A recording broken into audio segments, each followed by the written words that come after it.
It's crazy because one thing that a lot of people tend to DM me is always say, well, I don't want to, I don't want to post, or I don't want to do things like that. Like, I don't want to, that's not how I want to make money.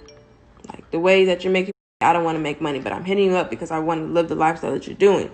But yet you don't want to do the things that I'm doing to make money. It doesn't make sense. You literally can't be picky and broke. You have to find, like you have to choose one. Picky or broke. Like, you can't be picky. You can't pick and choose on how you make money. Like, if I make money from trading, if I make money from network marketing, that's how I'm getting the bag. And I choose to do both. So if you don't want to choose both, then you're not really that interested in the lifestyle that I'm living. You don't really want that bad because you're not willing to duplicate and do the same thing.